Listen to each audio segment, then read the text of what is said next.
it doesn't, yeah, we can take out whatever, we can add whatever, but it's more of a conversation. It's not a formal like interview type situation. I just like talking to people, and that's pretty much how this whole thing will roll.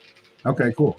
Yeah, so like core values, man, like it was like the first, I don't know, 2-3 years. Okay, so like I had just gotten out of prison, and like just when like I just got another chance at life, so it was like super important to me like to do the right thing. It was like super important for me to like live every day like I'm getting the most out of every day. Like I truly felt like I was supposed to do that because I should be dead or in prison. Like there's no ifs, ands, or buts about it. I felt like I had a second chance at life. And so like I have to maximize it and take full advantage of it. And so it was really important to me to live by these core values and with character and integrity and all the above. But I never like really wrote them out.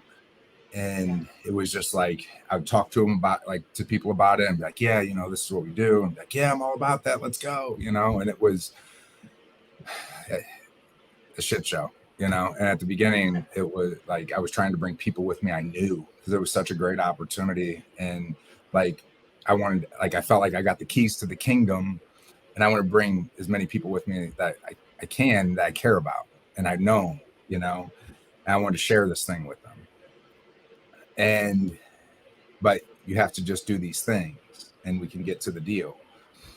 And it's like, yeah, I'm all about that. Let's do that. Rah, rah, rah, let's go. And they would for a week, 2 month, maybe. And then eventually like that old self would catch up. And so, I ended up, it was about, I guess about 16, 17, maybe months ago. Like I got rid of everyone on my sales team but one, fired everybody. And this was just as I was just signed a new 3-year lease to 3,500 square foot building, just dumped about 60 grand into the build out on it. But I had this like whisper in my ear, and it was like, man, I'm waiting for you to get rid of the toxic cancer so I can bring you all the people that need you and you need them. And it took me a minute. Ignore that.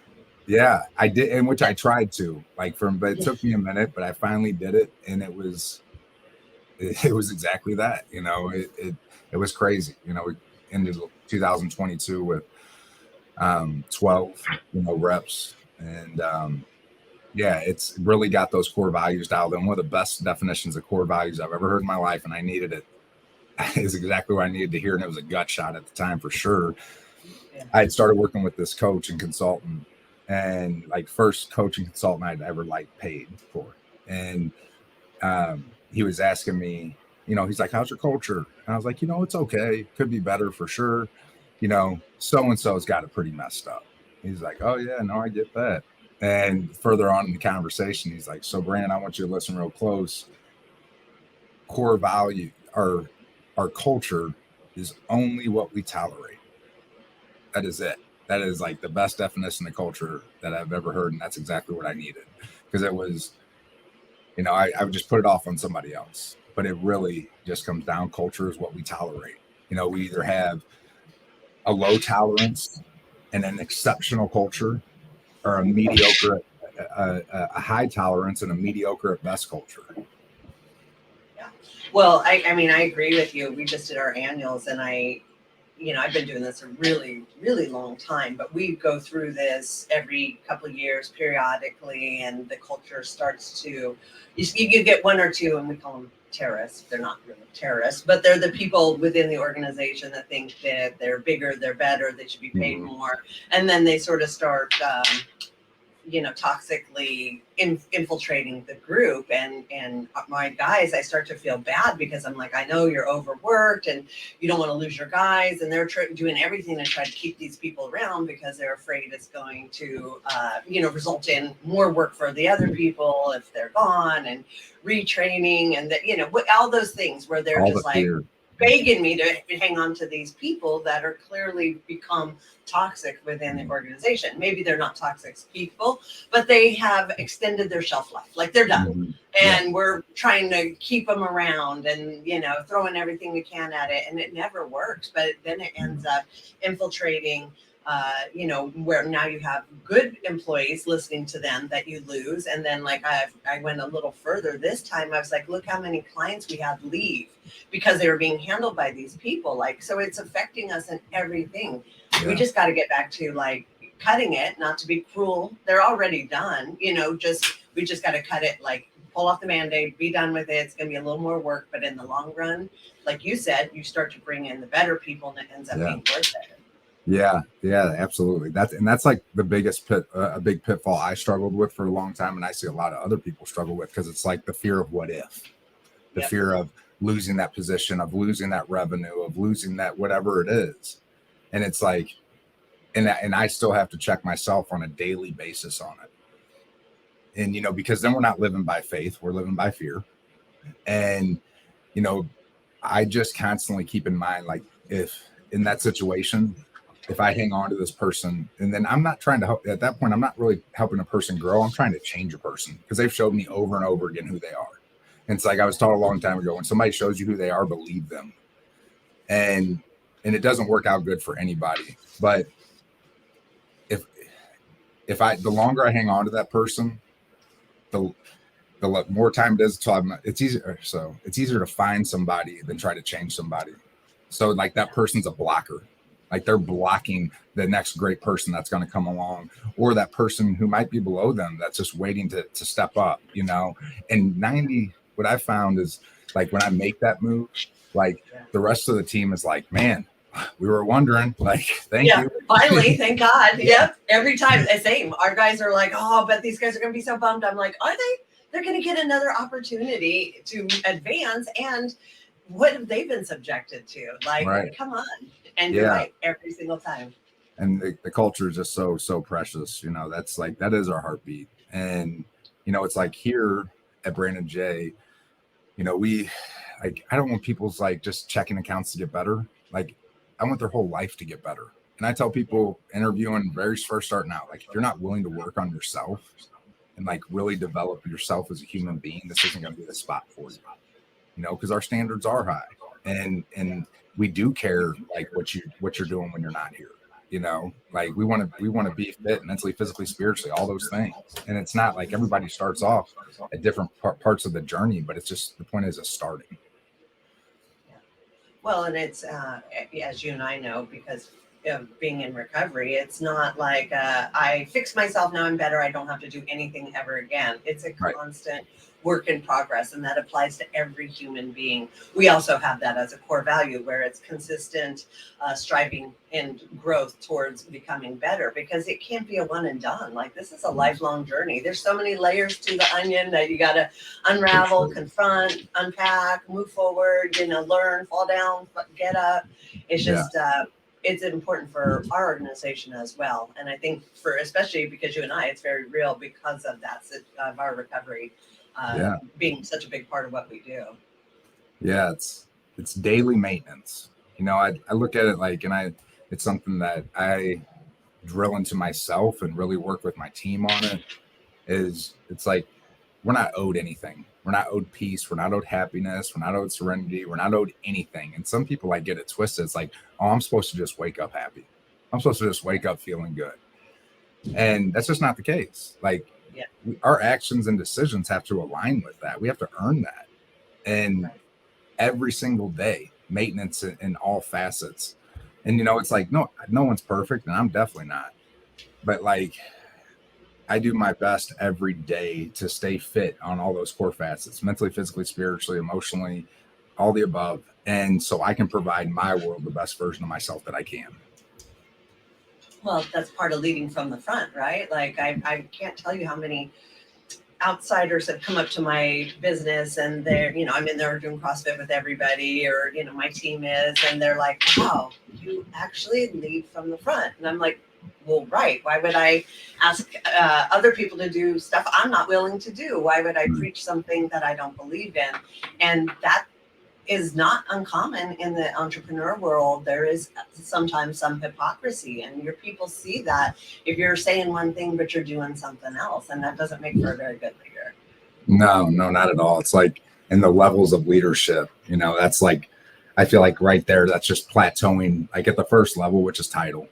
It's like, I'm only going to follow you so far, but then all the way up into like, then it's like they're watching what we do, then we're adding value to their life, and then they're seeing us everything that we do, every areas that we live our lives in. Because I tell all my guys, like, and I'm in the middle right now of really defining and dialing in my leadership panel in the company. And it's like every one of them needs to be an example in all areas of their life, and it's like, I tell whoever, it's like, how would you feel if you found out that I'm in some like super toxic relationship and I snort blow on the weekend and, I beat my wife once a month? Like, you would have like zero respect for me, or think that stuff's just okay. And but so. And then you have a very weird codependent relationship at that point. Yeah, very, very sick for sure. And that's like, I always say, like, I didn't know I was a leader until I was a leader. Yeah. And I don't know, like, I just went at this thing, like, just doing the best I could every day and like being the best me I could every day, like before Apex, before like any of the self-development, anything like that. And just like giving my all every day. And I was always like called to scale, like, and then I looked up and there was people behind me, and I remember like at the very, like, so when I started this company, in my mind, I was like, I'm just going to run this for like 5, 8, maybe 10 years, get as much money as I can and get out. And, I'll break off who's ever been with me. But like, it wasn't like, oh, I'm going to sell it or anything like that. I'm just going to save a bunch of money. And I was trying to like work every lead, do everything. I'd keep a few sales guys and I'd get them trained, but it was like, all right, sink or swim type of a deal. You want to come on, let's go. But I'm out in the field selling as much as I can. And it was definitely, I believe, necessary to get where we are because I needed to experience all of that stuff. But when like the real catapult happened, so let me pause right there. I was hitting the ceiling and we were like right at like 5 million a year. I could feel the ceiling I was hitting. I had sold 10 million in residential, like for the last like 3 years combined. And which is tell our listeners, residential what? Like what are we talking about? No, I had roofing, sold, right? Like 3 million in residential roofing. Yep. There we go. And that's a lot in residential roofing. And so I'm doing that. So I trying to grow a company and all the above. So it was crazy. But I started hitting the ceiling and I knew I wanted to go beyond. I just didn't know how. And so that's when I started working with a consultant, and he told me, he guided me on everything to do. And it's the first thing he said. He said, I want you to stop selling, get out of the field, stop selling. And because before it was like, I'm going to make sure we're going to put on roofs every day. If it's to be, it's up to me type of a deal. Yeah. But the real transition happened and the real growth happened whenever I kind of lost that mindset and just said, man, I'm going to get up every single day and just add as much value as I can into my team. I'm not going to work one lead. I'm going to do this. I'm going to do that. But the big transition was I'm going to wake up every day and add value into everyone around me. And that's when we really catapulted, that's when we really took off. And I truly believe like the secret of wealth is giving, the time, talent, treasures, all that. And it's like somehow when we wake up with the intention of adding value to people's lives and just pouring value, as much value as we can, somehow in the mix of that, we get value added to our life. Oh yeah. I always feel better when I help somebody else. I will gladly help anybody else over myself because that actually makes me feel a lot better. Yeah. So, because we've kind of touched on it, I think it's important. First of all, how long have you been doing this little entrepreneur journey? Yeah. So, we're on 5 years right now. 5 years? Okay. Yep. Yeah. And now let's talk about what happened prior to that. Yeah. Okay. Because it's a big part of who you are. And I think there's just so much such a feel good story of where you were and where you've come, and in such an incredibly quick amount of time, really. Like, it's pretty phenomenal how fast you've grown this since your release. Yeah. No, I love sharing about it. So, I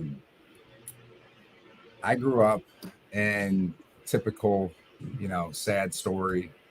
Dad left, and who was just in and out of my life. I was just an angry little guy, and I just turned to all the wrong things. Yeah. And I was incarcerated the first time I was 13 years old, and just out of control.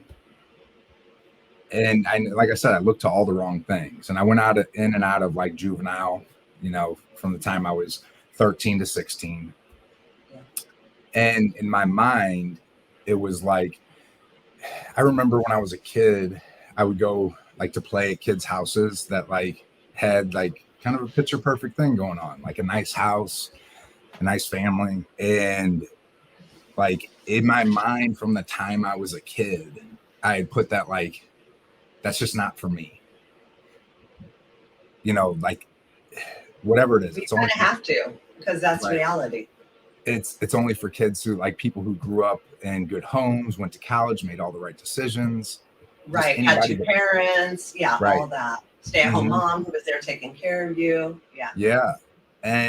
But the only way I was going to get close was doing some illegal ass shit, selling drugs, doing some big heist, whatever, and like from like the time I was a kid, like how crazy this sounds. Like I was like, my goal was I was going to be the biggest drug dealer I possibly could, and I know it sounds crazy, but that's the truth. I mean, didn't we all watch Scarface and go, oh, that's how we do it? That's it. Yeah. Georgie on blow, that was it's gonna be me. And, somehow that became like our hero. And I say us just because I grew up very similarly as you. Yeah. And so our only way of like making it was to like do that kind of stuff. Right.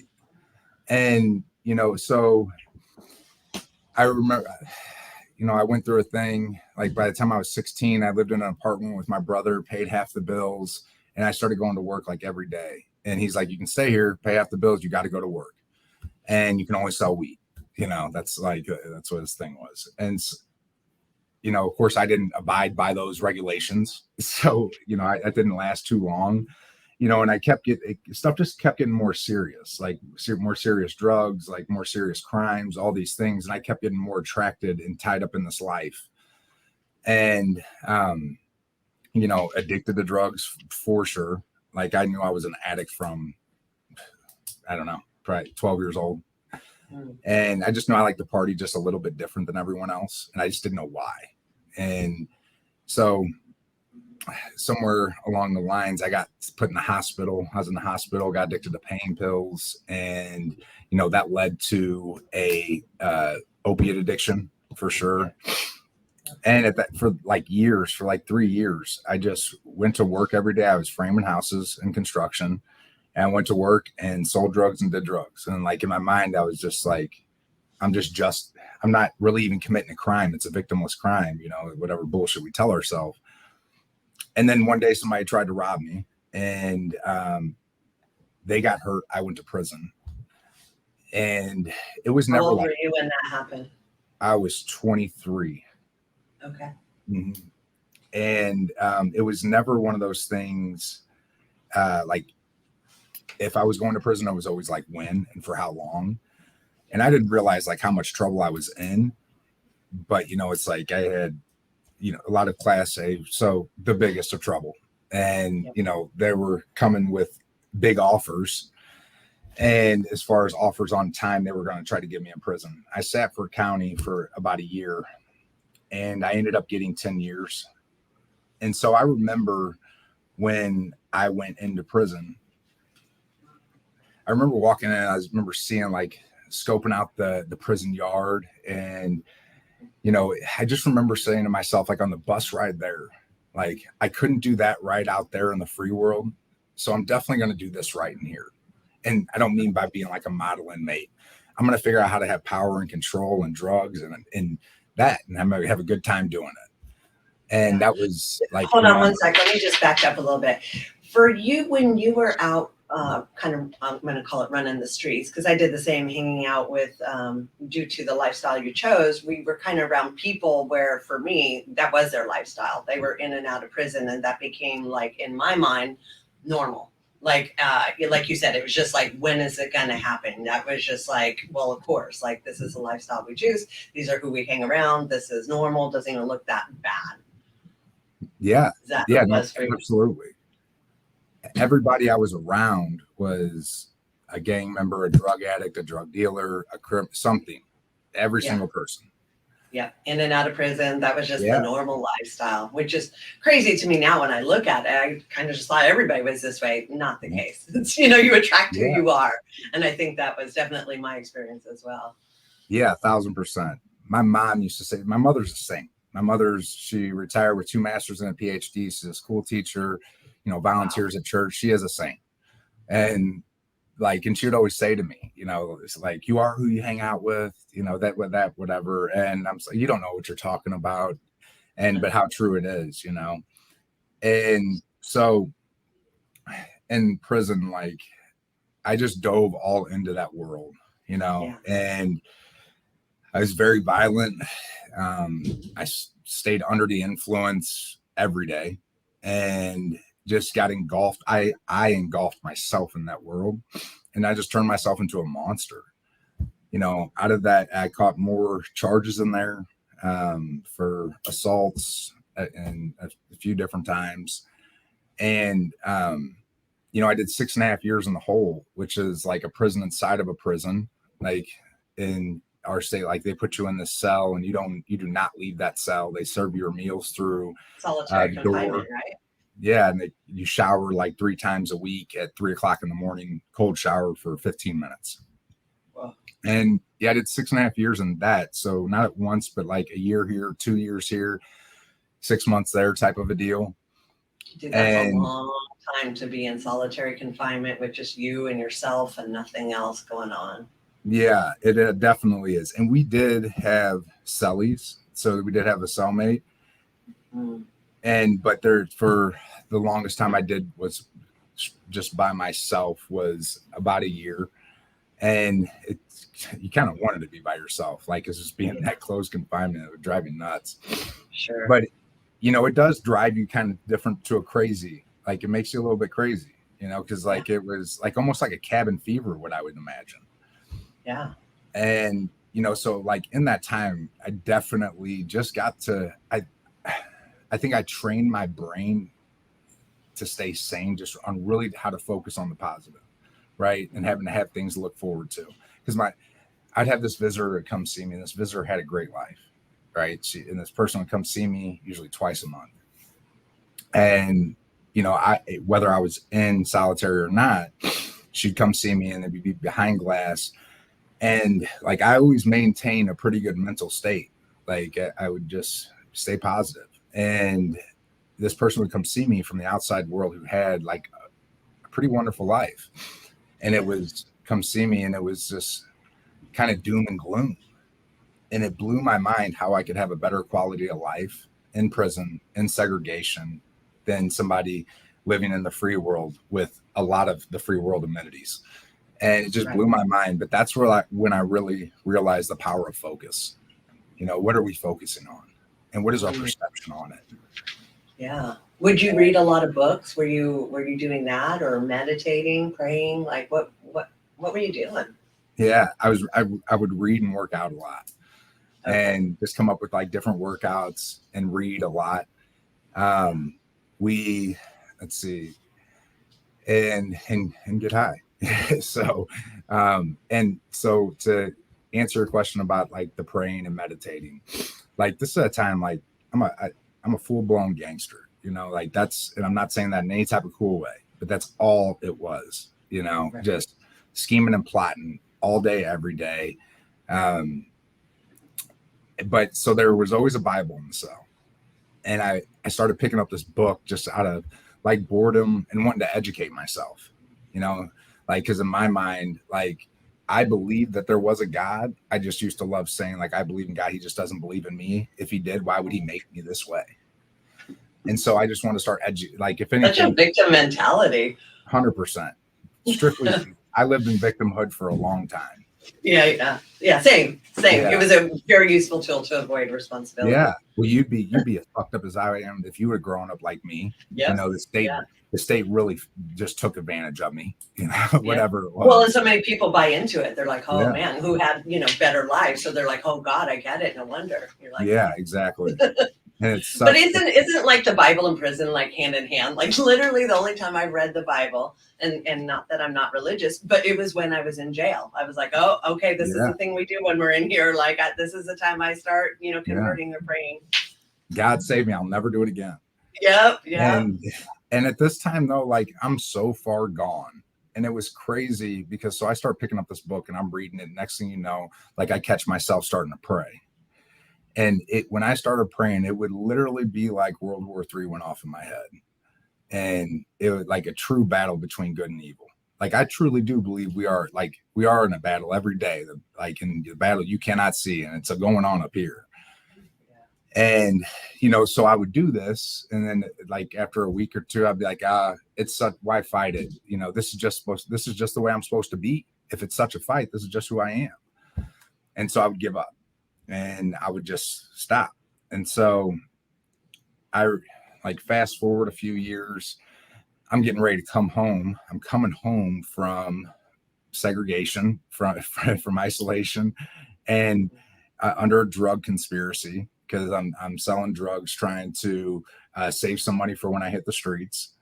And I'm going home to my mom's house, right? My mom is a good law-abiding person, and so is her husband, my stepdad Pete, great guy. And somehow I got it in my head, like I went through these weird phases of when I was coming home. First, it was like just super scared, and then I guess like maybe ego, pride, whatever it was that took over. That was like, no, you got this. You're going to be able to get out here and do this. Like you're going to be able to be a productive member of society. You got this. Like, and just get right to it. You got a good job waiting on you. And so how did you have a good job waiting on you? You were gone so long. Well, because I still had good contacts from like the union, the carpenters union, and just people in construction. So essentially I was going to go swing a hammer for $30-$35 an hour. And I was always a super hard worker. And I was kind of like, our thing was like, you work hard, you party hard. Like you got to earn that party. And so I get released and I get to my mom's house. And we're sitting there, and I just remember it like it was yesterday. I remember just sitting there thinking like they have no idea of the monster they just let in their house. Because like my mom, I didn't lie to her. Like she knew who I was. She knew what I did. Like she knew I was not a good person, but she just had this like hope, like that I'm going to be okay. She always kept faith. And was she, I assume the majority of your tattoos you got in prison, did that at all alarm her when she saw how you came out? Well, she was seeing it the whole time. She saw me twice a month, So okay. So she was seeing it the whole time. Like she knew. Yeah. And even before, like she knew what type of life I was living, and she knew what type of life I was living in there. Like I was, one of the tops of the biggest organization in the state, outlaw organization. And that's inside and out. And so I had all these strong ties to that. Like that was my family. That was like I ate, slept, and breathed, and I loved them with everything. And they love me, in the most toxic way possible. And, so they're waiting for me, can't wait to see me, all the above. And so like I said, I'm sitting in their house and they have no idea of the monster they just let in their house. And I just felt so out of place. It was such a culture shock. And so I'm riding with my brother, and I was working with him. And it was like a day or two outside of prison. And I was looking out the window when we were riding. I just started crying. And it was like I just got hit with like 100 forms of fear and anxiety. And it just like all at once.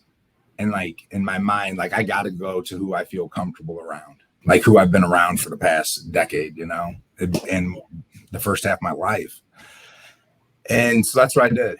I made up some bogus ass lie, told my mom like, oh, I'm going to see this girl or whatever.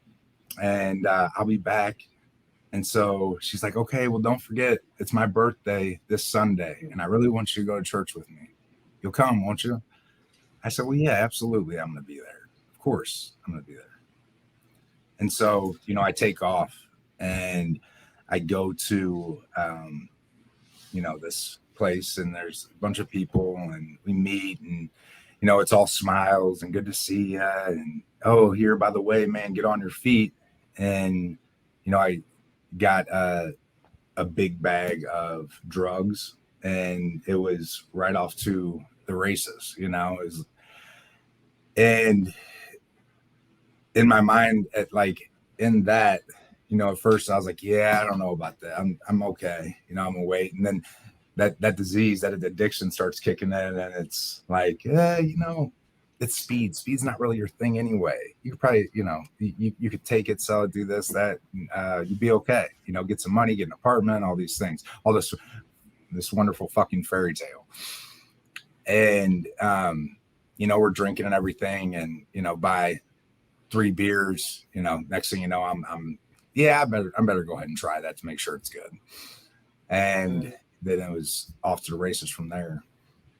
And we just started, you know, we're bouncing around this state, and I end up in this hotel room all the way across the state with a bunch of people I should not be with, and haven't been to bed, just extremely under the influence. And it's Saturday night, and, you know, it's mom's been texting and like, yeah, of course I'm going to be at church. And like in my mind, you know, it's like, okay, I'm going to stop getting high like at this time, and maybe do a little bit of this so I can be perfect to go to church. And I'm going to, you know, we're going to drive across the state, and I'm going to go to church with my mom for her birthday. Well, that didn't happen. And I was completely out of my mind. And, you know, she started calling me at like 6:30 in the morning, and I just had text her back and just said, I'm sorry, I'm not going to make it. I love you. And I just had to turn off my phone, because I was at that point, like, I was just riddled with so much guilt and shame. And even how high and intoxicated I was, like, I still can feel that the guilt and shame from that. Like, you are a fucking piece of shit. But that just makes you want to go even harder so you don't feel that way. Right. You are selfish and self-centered to the core. You give a fuck about nobody but yourself. Yeah. And that's exactly what I did. And I just, in my mind at that time, like, the only thing I could do was go get my stuff from their house and just stay clear of them, so they don't have to witness this tornado in their life. And at least not the full circle of the storm type stuff. And so that's what I did. And that was like the next few weeks was followed by like the most miserable I've ever been. You know, I was